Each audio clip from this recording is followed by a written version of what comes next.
My husband told me his mother hated me, but the first time she said my name, she called me sweetheart. That's the moment that haunts me. Not the screaming. Not the arguments. Not even the years of coldness I thought were directed at me. It was that single word, sweetheart, whispered through trembling lips in a hospital room, when the machines hummed like an old lullaby and the smell of antiseptic clung to the air.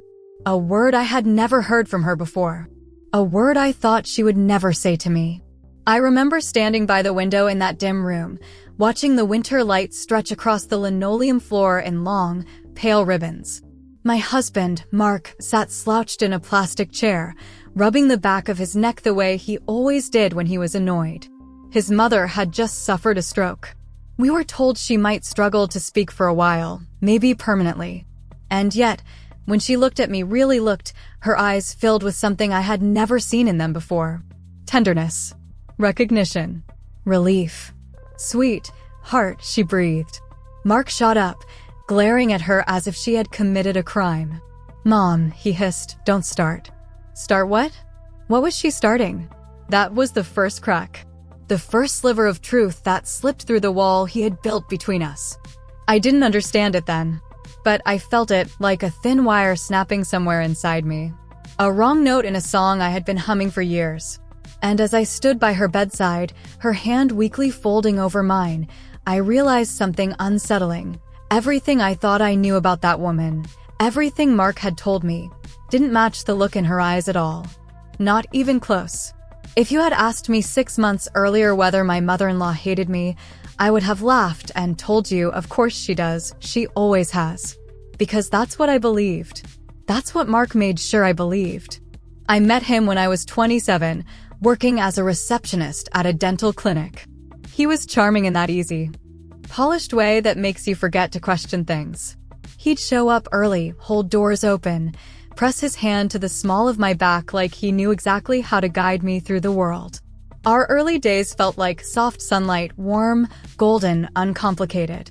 He told me he loved how kind I was, how loyal I seemed, how safe he felt with me. Funny, looking back, the things people praise in you are sometimes the exact qualities they plan to exploit. I met his mother, Elaine, 2 months after we started dating. I remember being nervous. I'd baked a lemon loaf, worrying over the icing, wanting to make a good impression. Mark drove us to her house in the suburbs, a neat little place with rose bushes lining the walkway and a mint green front door. But the moment we stepped inside, he stiffened. She's in one of her moods, he murmured under his breath. Don't take it personally. And then, as if on cue, he plastered on a strained smile. Mom, this is Anna. She stood in the living room with a dish towel in her hand, wiping her palms as though unsure whether to shake mine. Her face was warm and soft, the kind you'd expect to smell like sugar cookies and peppermint tea, but her eyes started nervously between us. Mark squeezed my hand hard, and that was it. The first seed he planted. Later, in the car, he sighed loudly. Well, she hated you. His words were sharp, casual, tossed out like an afterthought. I blinked. Really? She barely said anything. Exactly, he said. When she doesn't like someone, she freezes. She once didn't speak to my ex for an entire year. I didn't know then that he'd never had a serious ex. I didn't know then that nearly everything he said came pre-seasoned with lies. I just nodded, my heart sinking, wanting so desperately to be accepted. From that day on, he narrated every interaction I had with her. She rolled her eyes when you talked. She said your cooking was bland. She hates how clingy you are. She asked why you dress like someone's grandmother. None of these insults came directly from her. She never said them aloud. I never even saw her express irritation. But he fed me those lines like poison drops, just small enough to swallow, just bitter enough to sting. And the more I believed him, the quieter I became around her. He said she didn't want me calling or visiting without him. He said she preferred space. He said she thought I was too emotional, too needy, too sensitive. And slowly, I pulled back, convinced I was unwanted. In hindsight, I see how he isolated me. Piece by piece. Comment by comment. Lie by lie. But back then, I thought he was trying to protect me. We'd go home after every visit and he'd sit me on the couch, rubbing my shoulders, whispering things like, "Don't worry, babe. She's always been difficult. I'm on your side. On your side." Funny how people tell you that right before they push you completely off your own. Meanwhile, life went on. We cooked dinner together, pasta on lazy nights, chicken pot pie when I felt cozy enough to try. We watched shows. We built a rhythm, a routine, a predictable comfort. I thought our marriage was solid. Steady. Sure, he controlled little things, my clothes when we went out, what I posted online, who I spent time with, but he framed everything as worry. "I just don't want people judging you. I'm only trying to help. You're lucky I look out for you." I didn't realize how much of myself I was handing over. How much silence I swallowed on his behalf. How small I allowed myself to become. Because I believed him. About everything. Especially about his mother. Until the night everything cracked open. The night everything cracked open didn't arrive with thunder or screaming. It came quietly. In the soft shuffle of slippers down a hallway. In a voice I'd almost forgotten. In a moment so ordinary it should have slipped past unnoticed. It was a Sunday evening, the kind that smelled like roasted chicken and lemon dish soap. Mark and I had gone over to his mother's house to drop off groceries because she'd been complaining of dizziness that week. He made sure to remind me on the drive over, "Don't hover. She hates when you act concerned. She thinks you're pretending." So I kept my distance, letting him carry the bags inside while I placed a bouquet of daisies on the dining table, quietly, quickly, like a ghost passing through her home. She was in her bedroom resting, he said. We stayed maybe half an hour before heading out. Mark claimed she didn't feel like talking, and I didn't question him. Over time, I'd learned not to. I buckled into the car, watching the porch light flicker behind us, and as Mark reversed the car, I glanced up at the window. And I saw her. His mother, Elaine, standing there in her pale blue robe, her hand pressed flat against the glass like she was reaching toward the night. Reaching toward me. Her eyes weren't cold. They weren't hateful. They weren't anything he had ever described. They were soft. Wet. Almost. Apologetic. My breath hitched. "Mark," I whispered. "Your mom," before I could finish. He jerked the car forward. "She always does that. It's attention-seeking. Ignore it." But I couldn't ignore it. Because when she looked at me, her lips moved. Just a little. 2 syllables. I couldn't hear them through the glass, but I know what I saw. She said my name. Not with spite. Not with malice. With yearning. With something like regret. That was the first time a knot formed in my stomach. Tight, inexplicable. Something didn't add up. But I pushed the thought aside because doubting Mark felt like doubting the structure of my entire marriage. Still, as we drove home, his voice seemed farther away than usual. His explanations felt thinner. His temper quicker. Maybe it had been that way for years, but once a crack appears in a story you've been told, it's impossible to unsee it. A week later, I found myself alone at Elaine's house for the first time in months. Mark had a work emergency, and she had called earlier complaining that her blood pressure machine wasn't working. She never called me directly. Mark said she refused, so when I saw her name on my screen, I froze. But when I answered, her voice was shaky. "Honey, is that you? Honey. Honey." It felt like a foreign language coming from her. "Yes," I said, hesitating. "Are you okay?" There was rustling on the other end. A small gasp. And then I didn't know if you'd come. What did that mean? Why wouldn't I? Hadn't Mark told her she didn't want me visiting? "I'll be there soon," I told her, already grabbing my coat. Her house was dim when I arrived, curtains half drawn, shadows tucked into corners like forgotten guests. She sat in her armchair in the living room, machine on her lap, breath unsteady. But the moment she saw me, her face lit up, not with disdain, but relief. "Oh, sweetheart," she murmured. "Thank you for coming." Sweetheart. Again. My throat tightened. I sat beside her, helping adjust the cuff around her arm.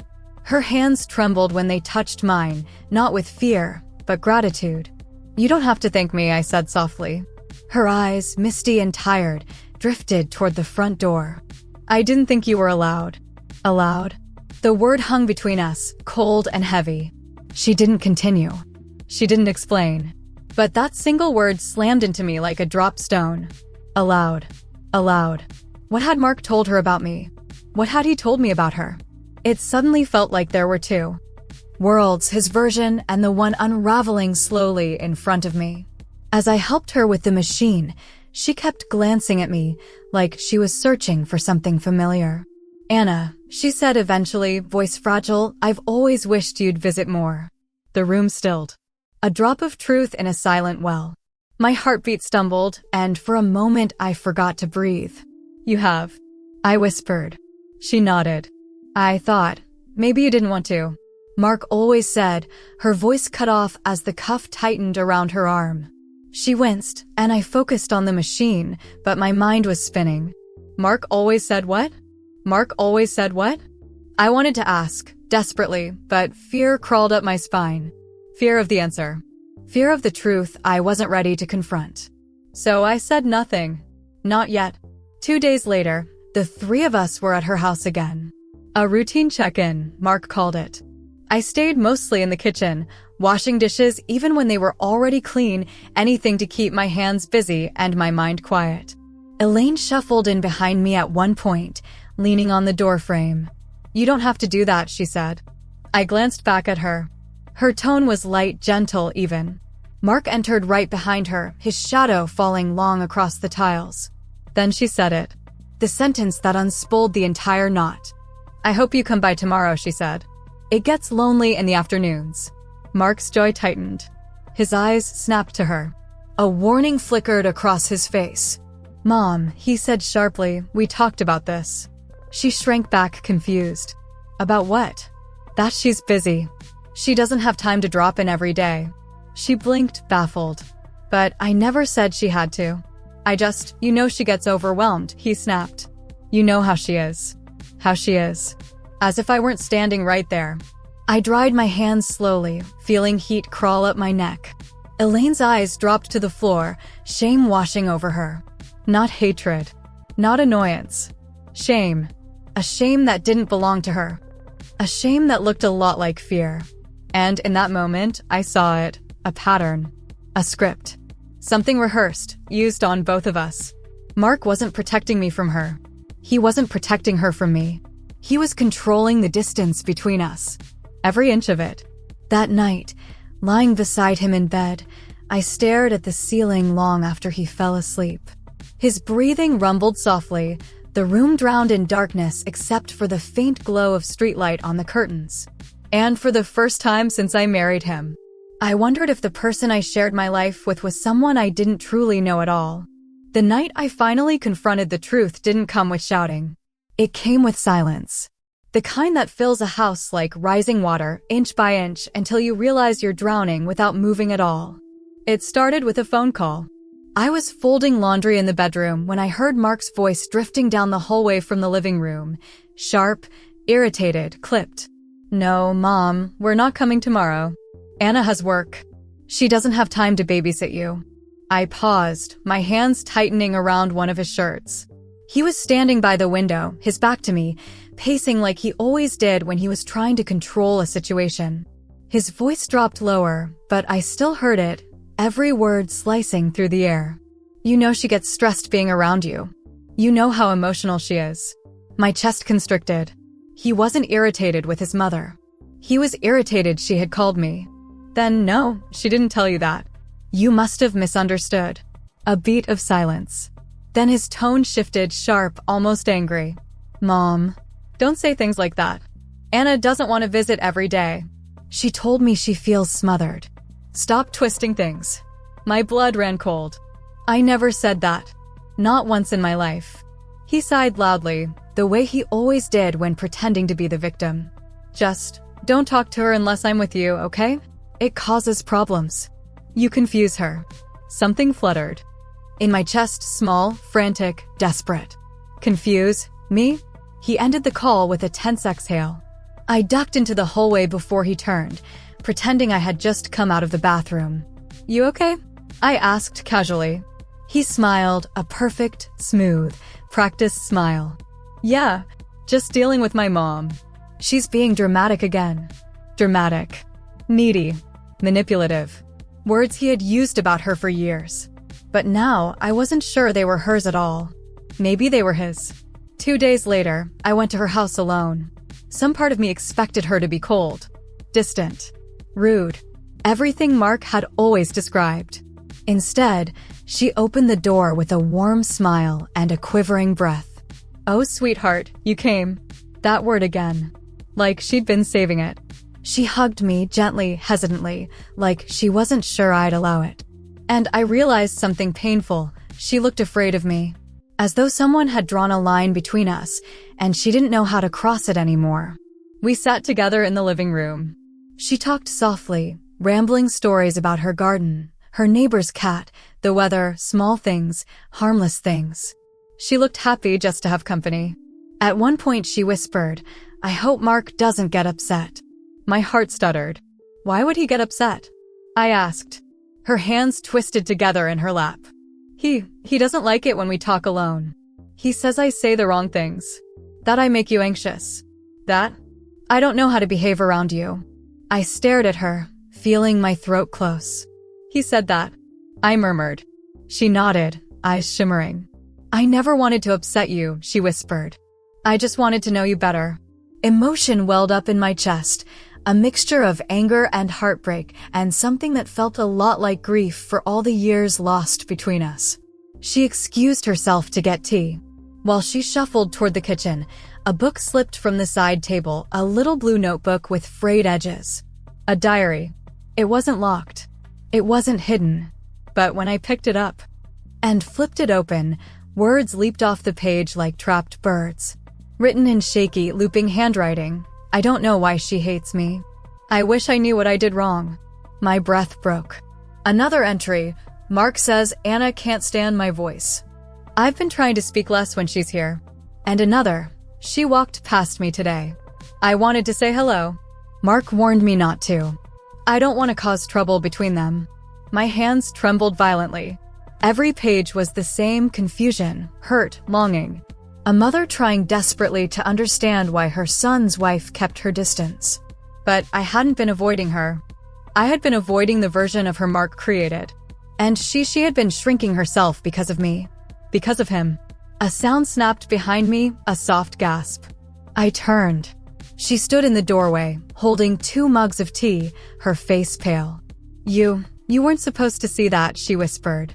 I swallowed hard. Elaine, he lied to both of us. She sank into the nearest chair as though her knees couldn't hold her. Her mug clattered onto the coffee table, tea spilling over the rim. For a moment, she looked like a child caught in someone else's storm. "I didn't want to make you think bad of him," she said quietly. I thought, he must love you very much if he's trying so hard to protect you from me. My chest hollowed. Protect me from her? Or isolate me from everyone? Before I could respond, she reached for my hand, her fingers trembling. "I'm so glad you found it," she whispered, tears pooling in her eyes. "I've been wanting to tell you the truth, but I didn't know how." She squeezed my hand gently. "Anna, I never hated you." I broke. Not loudly. Not dramatically.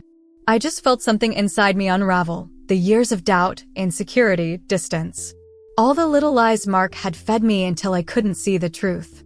I sat there, holding her hand in that dim living room, while the ticking clock on the wall sounded like a second heartbeat. And in that quiet moment, a truth settled in my bone marrow. My husband hadn't just lied. He had built a world out of those lies. One that kept me small. One that kept her silent. One that served only him. And for the first time in our marriage, I felt something dangerous bloom inside me. Not anger. Clarity. I drove home that evening with my heart pounding so loud it felt like it was shaking the steering wheel. Every streetlight that passed overhead felt like a spotlight, catching the truth from every angle, leaving nothing in the shadows anymore. My husband had lied. Not once. Not twice. But for years. He hadn't just shaped the distance between me and his mother, he had manufactured it. Maintained it. Benefited from it. Every insult he claimed she'd said, every complaint, every criticism, none of it came from her. It all came from him. And the worst part was how naturally it flowed from him, like he'd been practicing those lines long before he met me. When I stepped inside the house, Mark was sitting on the couch, feet propped up, scrolling on his phone. He didn't look up when I walked in. "You were gone a long time," he said casually. I set my purse down, my palms still trembling. "Yeah, your mom needed help." He shrugged as if it didn't matter. "She always does." I watched him, his posture too relaxed, his tone too flat. How many times had I mistaken this casual detachment as strength? As competence? As someone holding things together? He didn't ask how she was. Didn't ask what happened. Didn't ask if she needed anything. Instead, he clicked his tongue and said, "Next time, just tell her you're busy. She can't rely on you for everything." Everything? I had barely been allowed to rely on myself. Still, I didn't confront him that night. Not yet. Instead, I sat across from him, watching him, studying him like someone I'd never met. Because suddenly, I hadn't. The next morning, Mark left early for work, and I stayed home. At 10:17 a.m., the phone rang. It was the hospital. Elaine had collapsed in her kitchen, a stroke. The world constricted. Everything around me blurred. I drove faster than I should have, heart stuck in my throat, mind racing with fears I didn't want to name. When I reached the hospital, Mark was already there, pacing in the hallway, hair disheveled, face flushed. He looked up when he saw me, confused, almost irritated. "What are you doing here?" he snapped. I froze. "What do you mean?" I whispered. "She's your mother." He rubbed his face roughly. "I know, but you don't like her." I didn't think. I stepped closer, voice low but firm. "Mark, she's family." He stared at me like I'd started speaking another language. But he didn't argue. He just turned away. When we entered the room, she was lying there, small and pale, wires and tubes snaking around her fragile body. Machines pulsed steady rhythms, a mechanical choir of survival. Her eyes fluttered open. And when she saw me, her expression softened. "Sweetheart," she breathed. Mark stiffened beside me. "Mom," he warned, "don't," but she didn't look at him. Her gaze was locked on mine. "We need to talk," she whispered. I stepped closer, but Mark lunged forward. "She's confused. She doesn't know what she's saying, Mark." My voice was sharper than I intended. "Let her speak." He froze. Actually froze. Maybe he wasn't used to me pushing back. Maybe he didn't expect it. Maybe he felt the ground shifting beneath him and didn't know how to stop it. She reached for my hand, her fingers cold but determined. "I don't hate you," she whispered. My throat tightened. Mark scoffed under his breath. "She's hallucinating," he muttered. "This always happens after." "She never said she did," I interrupted quietly. "You did." He flinched. Just slightly. But enough for me to see it. The mask slipped. Her voice quivered. "Sweetheart, they wouldn't let me call you." My blood ran cold. "They?" I whispered. Her eyes filled with tears. "He told me you didn't want to hear from me. He said he was protecting you. That you were fragile. That I upset you. That you cried after visiting me." My knees nearly buckled. Cried? He told her I cried? He had crafted an entire personality for me, emotional, sensitive, easily overwhelmed, to justify keeping us apart. Elaine squeezed my hand, desperate. "I never wanted to hurt you. I thought you couldn't stand me." Mark's footsteps thudded across the tile. "Mom," he snapped, "you are making things worse." I turned to him slowly. My voice didn't rise. It didn't shake. It didn't crumble. It was calm. Clear. Cold. "Mark, why did you lie?" He laughed, a single, harsh breath. "What are you talking about?" "Lie? My mom mixes things up all the time. You know that." But his mother's voice cut through the air, thin, trembling, but precise. "No, Mark, you did this." He stiffened. "You told me she thought I was a burden," she whispered. "You told me she didn't want me at your wedding. You told me she made fun of me behind my back." My heart shattered and reformed in the same breath. He had isolated her, the same way he isolated me. He had cut her off from her own son's marriage, from being a mother-in-law, from being a grandmother someday. All because, actually, I didn't know why. Not yet. But I could see something in his face I'd never noticed before. Fear. Not of losing me, of losing control. He spun toward the door. "I'm done with this," he said, voice tight. "If you want to believe her over me, Mark," I said quietly, "I've believed you for years. And look what it cost." His jaw twitched. His eyes flicked between us, me holding his mother's hand, his mother looking at me like I was something precious. Then he stormed out. The door slammed behind him. For a long, still moment, all I heard was the hum of the machines and the soft sound of a woman weeping into her oxygen tube. When she finally caught her breath, she turned her head toward me. "Sweetheart," she whispered. "Why would he do this?" I swallowed the ache in my throat. "I don't know," I whispered. But I was going to find out. Because for the first time in my marriage, I wasn't afraid of the truth anymore. I was afraid of the lies I had accepted as truth. The hours after Mark stormed out of the hospital felt suspended, like time had thinned into something fragile and stretched. Elaine drifted in and out of sleep, her hand still loosely holding mine. Nurses moved quietly around us, adjusting tubes, whispering updates, making notes in clipped handwriting. But in my mind, everything was loud. Every lie, every manipulated moment, every memory I'd trusted.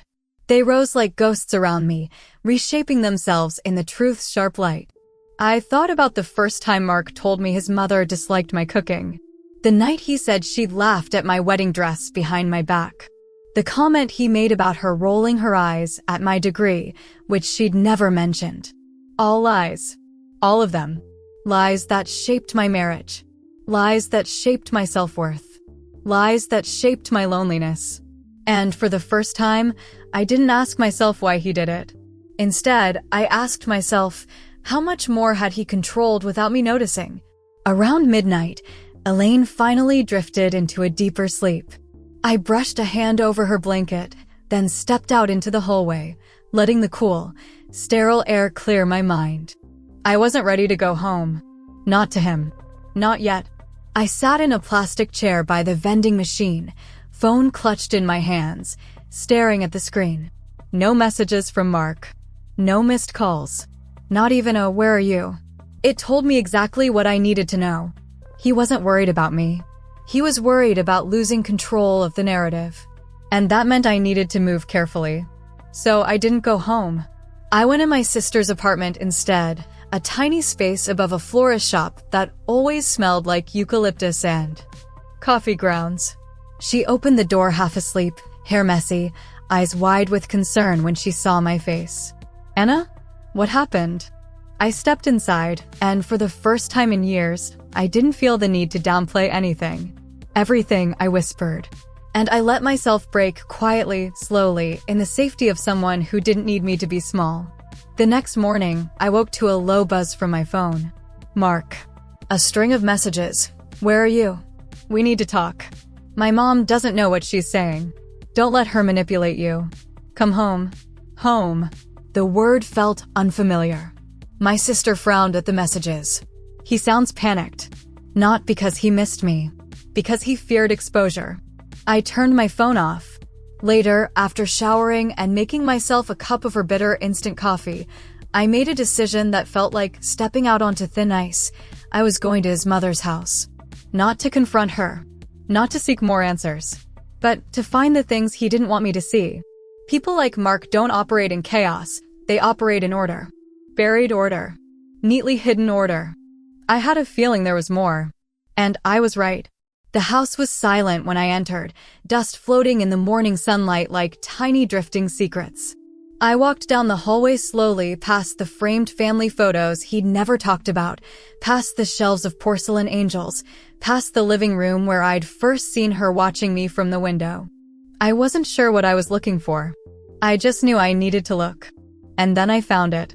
A small locked drawer in a desk in the corner of her den. The drawer Mark always said was junk storage. The drawer he told me never to touch because Mom gets upset when people mess with her stuff. But I wasn't afraid of upsetting ghosts anymore.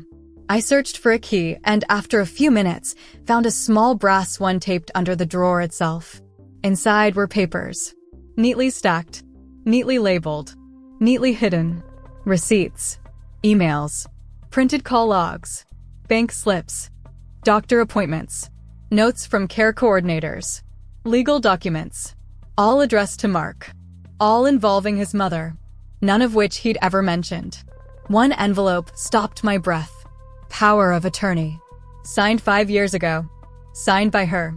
Giving him full control over her finances, her medical decisions, even her home. And attached was a handwritten letter, her handwriting. A letter addressed to him. I unfolded it, my hands trembling. Mark, I trust you with everything, but please take care of me the right way. Please let Anna be part of the family. Please don't push her away. She seems kind. She seems good for you. Please include her. My throat closed. He had read that letter. And instead of including me, he had erased me. I heard the front door open. I froze. Footsteps. Heavy. Fast. Anna? His voice. He stepped into the den, and when he saw me holding the papers, his face went still, as if frozen mid-emotion. What are you doing? He asked quietly. Not angry. Careful. Like a man trying to approach a wild animal without provoking it. I lifted the documents. Why didn't you tell me about this? He exhaled slowly. You weren't ready to handle it. Ready? My voice cracked. To know your mother didn't hate me? To know she begged you to let me in? His jaw tightened. She does hate you. No, I whispered, you hate her. Or maybe you hate the idea of her loving me. His face twisted not in guilt, but in something darker. Everything was fine before you started listening to her, he snapped. I stared at him, truly seeing him for the first time. The man I'd married. The man I'd trusted. The man I'd let shape my world. He wasn't protecting me. He wasn't protecting her. He was protecting his control. He took a step forward. And suddenly, instinct kicked in. I stepped back. He paused. Not because he felt guilty, but because he realized he had lost something. Fear.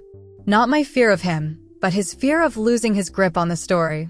And in that moment, I understood something bone deep. He had never been afraid of me leaving. He had been afraid of me knowing. Mark didn't yell. He didn't curse. He didn't even grab the papers from my hand. He just stood there, perfectly still, staring at me with an expression I couldn't read anymore. Not love. Not fear. Not even anger.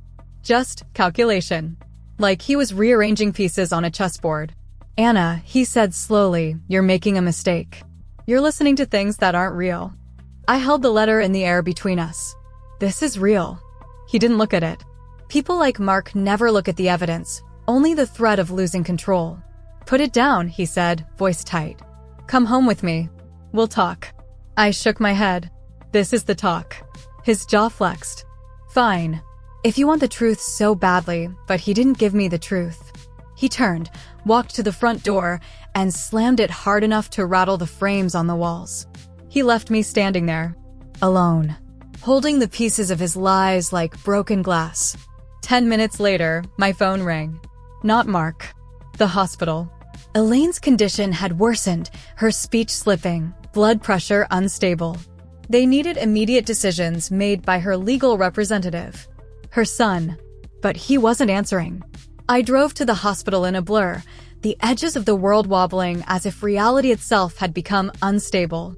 When I reached the ICU floor, the nurse rushed toward me. He's not here yet. We've been calling him. Of course he wasn't. When situations demanded accountability, Mark vanished. I stepped into Elaine's room. The soft machine beeping, her chest rising unevenly, her eyes fluttering open. Sweetheart, she whispered, voice thin as thread. I took her hand gently. I'm here. In that moment, she wasn't my mother-in-law. She wasn't Mark's mother. She wasn't the woman I thought disliked me. She was just a fragile human being who had loved wrong, trusted wrong, been silenced wrong. Tears slipped down her cheeks. I'm sorry. She breathed. My chest cracked. You don't have anything to be sorry for. Her fingers squeezed mine with surprising strength. He did this to us, she whispered. Don't let him. Do more. The nurse entered quietly behind us. We really need the power of attorney holder, she said gently. Decisions need to be made soon. I swallowed. I'll try him again.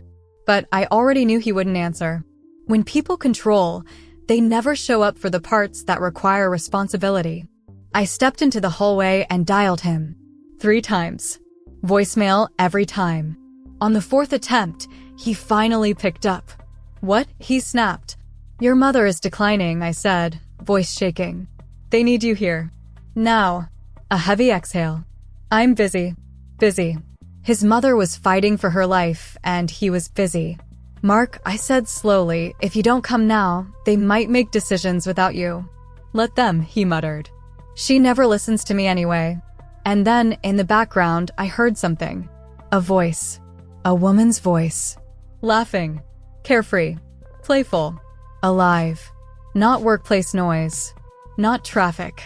Not anything that belonged in the emergency moment we were in. He wasn't at work. He wasn't busy. He was with someone else. The realization split something open inside me. "Who is that?" I asked. He didn't answer. I heard whispering. Fabric rustling. A muffled giggle. "Mark," I repeated, "who's with you?" Silence. Then the line went dead. He hung up on me. I stared at the phone, the hallway spinning around me. A nurse passing by paused, gently placing a hand on my arm. "Are you okay?" I nodded, though everything inside me was breaking. My husband wasn't here. He wasn't coming. And he didn't want to be found. Whatever illusion I'd been clinging to, that his lies were about protectiveness or insecurity or misguided love, shattered. It was control. Plain and simple. Control of me. Control of her. Control of every narrative in his orbit. But the moment he hung up on me, he lost that orbit. When the doctor finally stepped out of her room, his face was serious. "We'll have to decide soon whether to proceed with the more aggressive treatment or keep her comfortable," he said. "But legally, we need her son." "He's not answering," I said. The doctor sighed.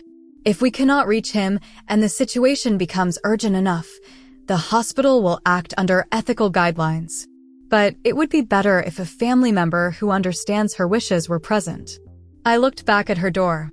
I wasn't her legal family. Not on paper. Not the one with authority. But I was the only one here. And I realized something. Family isn't who signs a document. It's who shows up when it matters. I texted Mark, "If you don't come now, they will proceed without you. This is your last chance." The message delivered. But no reply. 10 minutes passed. Then 20. Then 40. Nothing. I turned off my phone. By the next afternoon, everyone knew. Not because I told them. Because he did. People like Mark rarely stay silent when they feel cornered. He posted on social media, "My wife and mother are turning against me while she's in the hospital. Pray for us." Friends commented. Coworkers sent messages. His aunt from Ohio called the hospital. He tried to paint himself as the victim. But the thing about lies is this: once the first thread is pulled, the whole fabric unravels. Because when his relatives arrived, cousins, an uncle, an old family friend, they didn't go to him. They went to her. And they found me sitting by her bedside, holding her hand, feeding her ice chips, making sure she was warm. And when they asked where Mark was, I didn't say a word. I just looked at them, and they understood. The whispers began. Soft at first, then sharper, then fully formed. He hasn't been here at all? He left her in this condition? Does he even care? That poor woman. For the first time, the consequences were not mine to carry. They were his. At 8:42 p.m. that night, he walked into the hospital. His shirt wrinkled, his hair messy, a lipstick smudge faint on his collar. But the biggest thing was his expression. He wasn't angry. He was furious. Not because his mother was sick. Not because I was there. But because the family had turned their eyes toward him and seen something he never wanted them to see: his absence, his selfishness, his truth. He stormed into her room, voice rising. "You're all dramatic idiots," he snapped. "Nothing is wrong. I was busy. You people love painting me as the villain." But then he saw her. Fragile. Weak. Looking at him with eyes that had finally opened. Eyes that understood the son she had raised and the man he had become. She whispered something. Barely audible. He leaned closer. And she said it again. You did this. His face went slack. The family stared. The truth stopped being private. It became public. And would never be hidden again. Mark didn't answer his mother. For the first time since I'd known him, he didn't have a ready-made excuse, an easy accusation, or a polished lie to toss into the air like confetti. He just stood there. Silent. Rigid. Exposed. Elaine's words, soft, trembling, barely more than a breath, hung between all of us like a verdict. You did this. The kind of truth that doesn't shout. The kind that doesn't need to. The doctor stepped inside a moment later, breaking the silence with clinical clarity. Sir, we need to review your mother's treatment plan. Mark straightened, puffing himself up. I'll handle it. Everyone out. But before he could continue, the doctor shook his head gently. Actually, given the circumstances, we need someone who has been present and understands the progression of her symptoms. The medical team hasn't seen you here. Her daughter-in-law has been the one providing updates. His face reddened. She's not her daughter-in-law anymore, he snapped. He stopped himself. Because he still needed me. Needed me to make him look like a decent son. A stable husband. A man with a family. But that illusion was no longer his to control. The doctor continued calmly, we can proceed ethically without the POA holder if he is unavailable or unwilling. But we prefer clarity. I stepped forward, my voice steady. I know what she wants. She told me. We'll choose the option that gives her the best chance. Mark's jaw dropped. You don't get to decide. She does, I said softly, pointing toward his mother. Elaine blinked, lifting her frail hand, gesturing weakly for me to come closer. I bent down, listening as she whispered into my ear, her breath warm and fragile against my cheek. I want the treatment, she said. I want another chance. I nodded. The doctor confirmed her capacity to consent, then began preparing the team. And Mark? He stood in the corner, watching everything slip out of his hands. The final thread of control snapped, not with a scream, but with a quiet choice made by a woman he underestimated.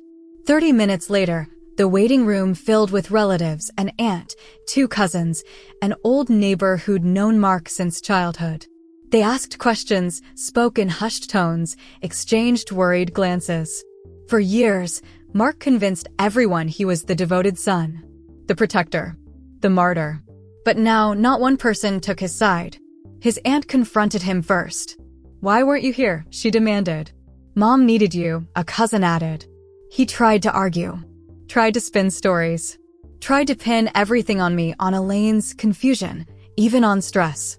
But the more he spoke, the more the room shifted. Not dramatically, not loudly, just quietly, silently, in the way people look at someone when they finally see the truth. And Mark felt it. He felt the walls closing in. He felt the spotlight warming his skin. He felt the weight of their eyes, measured, disappointed, unblinking. He left the hospital shortly after, muttering something about needing air. No one stopped him. The next morning, I stayed overnight in a reclining chair beside Elaine's bed. A nurse brought me a warm blanket, and in the dim blue light of the monitor, I watched the rise and fall of her chest. Not because I had to, not because it was expected, but because despite everything, she had become family. Around 5 a.m., she opened her eyes. I leaned forward instantly. You're okay? I whispered. A weak smile touched her lips. Thank you for being here. Of course. Her eyes glistened. I'm so sorry, she said, voice trembling. For believing the things he said. For staying quiet. For letting him push you away. I shook my head.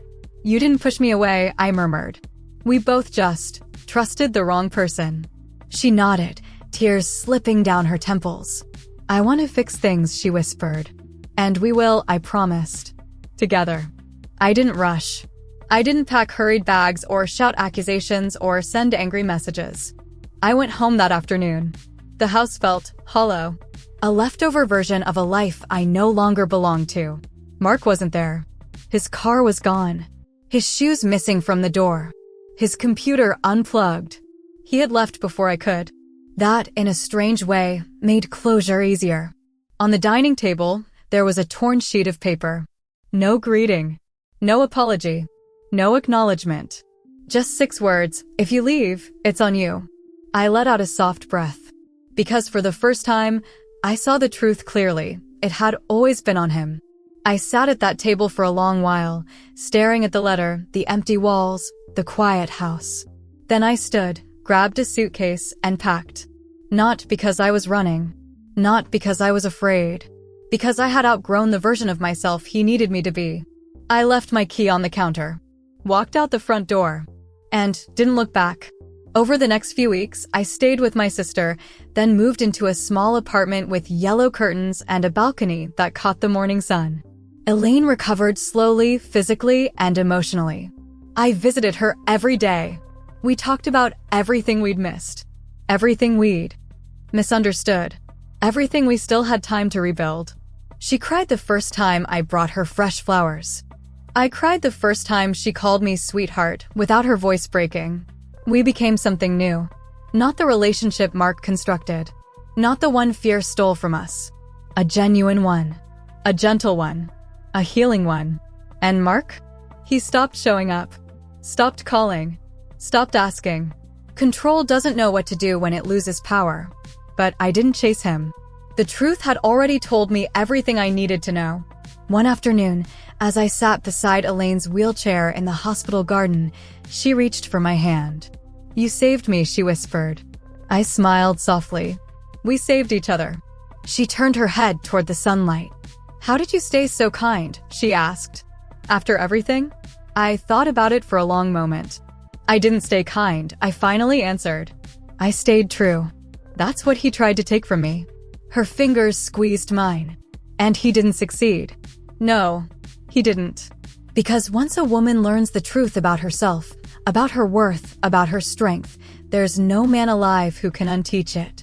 Not anymore. Some nights now, when the world quiets and the apartment settles into that soft evening hum, I sit by my little balcony garden with a cup of warm tea and think about everything that brought me here. Not with bitterness.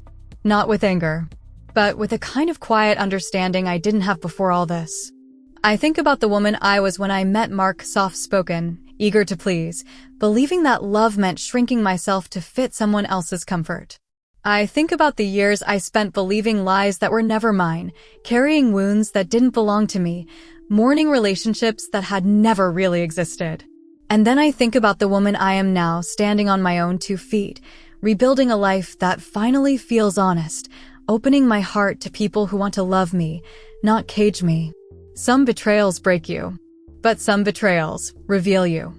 They strip away the illusions. They sharpen your sight. They force you to ask the hardest question: who am I without the story someone else wrote for me? And maybe that's the part of this journey that saved me.